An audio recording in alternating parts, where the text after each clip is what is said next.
Cóndor pasa,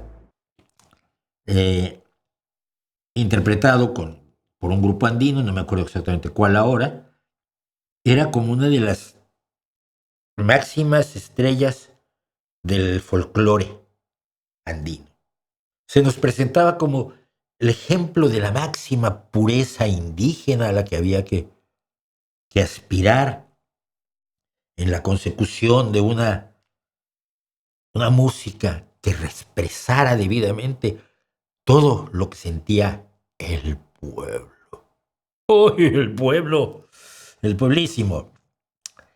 Y entonces, un tipo al que yo le tengo un gran cariño y se lo he tenido toda la vida, no sé si aún viva, y por tanto no digo su nombre, dijo, se enojó, pero se enojó horrorosamente cuando Simon y Garfunkel tomaron, Paul Simon, que es el compositor, tomó la música del Cóndor Pasa, le puso letra y la interpretó en un disco.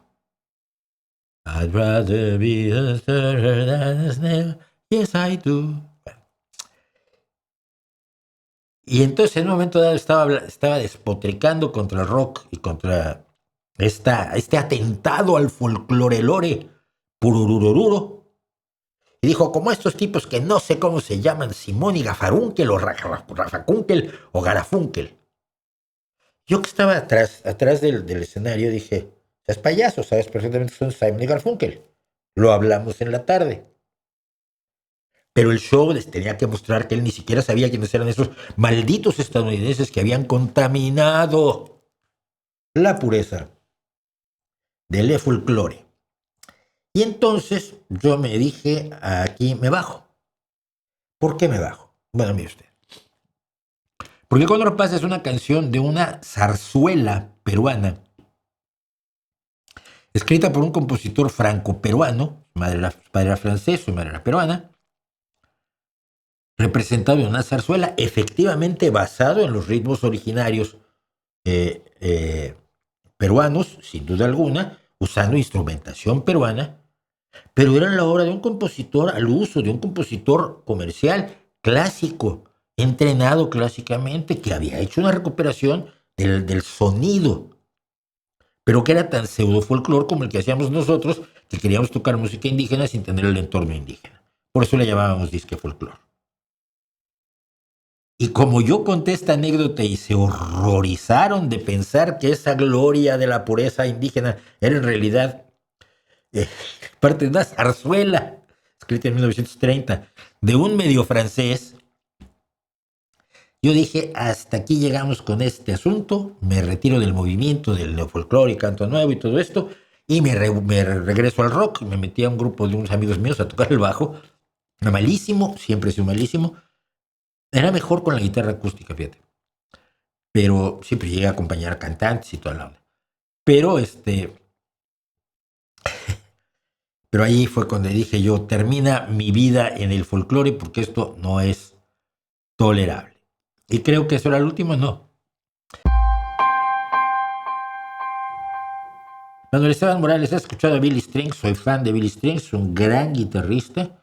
Lo conocí, fíjate, cuando hacía dueto con un bandolinista, que por cierto es un señor de bastante edad. Pero no, Billy Strings es un guitarrista fenomenal. Y es de la generación de Molly Tuttle, debe entender, 32, 33 años los dos ahora, los empecé a oír cuando tenían 16. Y cuando hacen duetos, Molly y Billy, son maravillosos. Son maravillosos, pues se entienden perfectamente, ¿no? Es una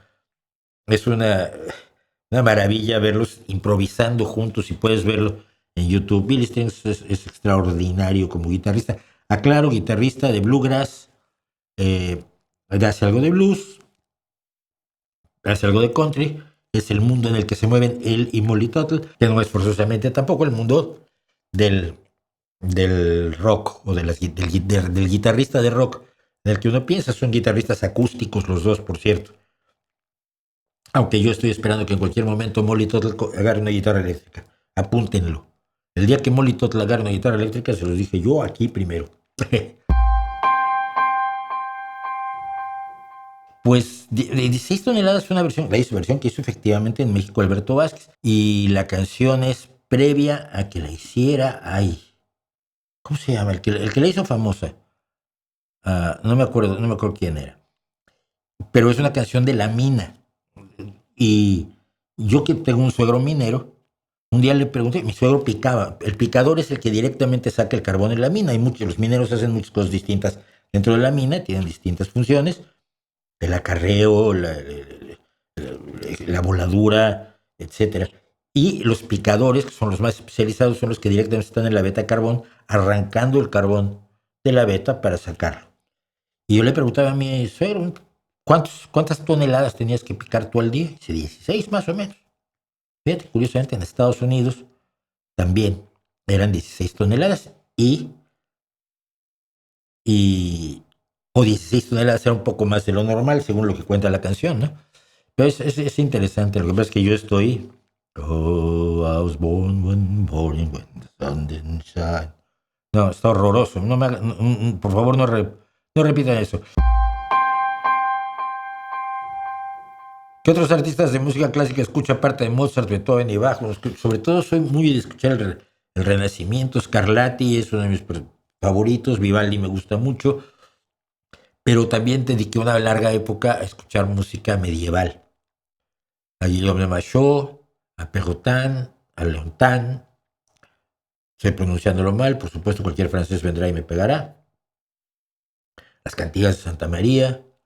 Entonces, y hay muchísimos, a ver, empiezas a meterte, bueno, sí, pero la Sinfonía del Nuevo Mundo de Dvorak, sí, pero además está Chopin, pero aparte está Liszt, pero aparte está Schubert. Entonces, al final escuchas a todos, porque todos tienen algo que aportar, algunos te gustan más que otros, nada más. ¿Has escuchado a Penderecki y Mussorgsky? A Mussorgsky sí, bueno, he tenido la desgracia de escuchar a Penderecki, pero poco. Huí rápido. Modesto Mussorgsky, por supuesto, me gusta mucho y soy uno de los fans de siempre, de todas las versiones existentes de cuadros de una exposición, que no son cuadros para una exposición, son cuadros de o en una exposición.